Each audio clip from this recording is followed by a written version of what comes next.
Ish presidenti i Kosovës Hashim Thaçi së fundmi ka dhënë një intervistë për gazetën e njohur gjermane Faz. I pyetur nëse do të rikthehej politikës nëse shpallet i pafajshëm, Thaçi ka thënë se do të vazhdojë të shërbejë publikut, por se ndihet i përmbushur në karrierën politike.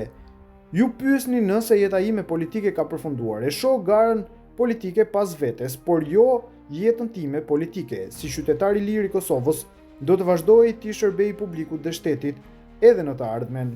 Për ulem para popullit të Kosovës që më ka dhënë besim, respekt dhe mbështetje për 2 dekada, shpreh mirënjohje të thellë edhe për partnerët tanë ndërkombëtar që bashkëpunuan me mua për të realizuar vullnetin e qytetarëve për liri dhe pavarësi. Ndihem i përmbushur në karrierën time politike, tha ai. Thaçi ka folur edhe për vdekjen e babait të tij, duke thënë se fakti që nuk mori pjesë në varrim e ka lënduar thellë. I vlerësoj shumë fjalët tuaja të mira për vdekjen e babait tim. Ishte një humbje e madhe për familjen time dhe për mua personalisht. Tani ndodhem në vitin e 6 të paraburgimit dhe ende pres një vendim gjykate. Fakti që nuk munda të marr pjesë në varrimin e babait tim dhe t'i jap lamtumirën e fundit më ka lënduar thellë, një dhimbje që do ta mbaj gjithë jetën. Thaçi foli edhe për dëshminë e generalit Wesley Clark.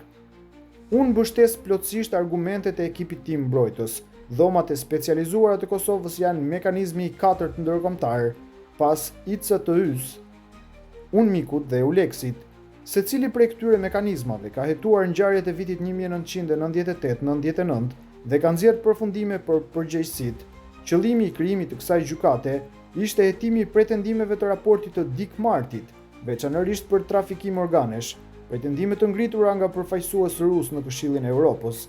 Por në akt akuzën tonë nuk ka asnjë referencë për këto akuza. Ato rezultate të pavërteta edhe General Clark i cilësoi si dezinformim rus. Shpresojmë që ky proces të sjellë të vërtetën, drejtësinë dhe dinjitetin, ka shtuar ish presidenti në intervistën e tij për median gjermane.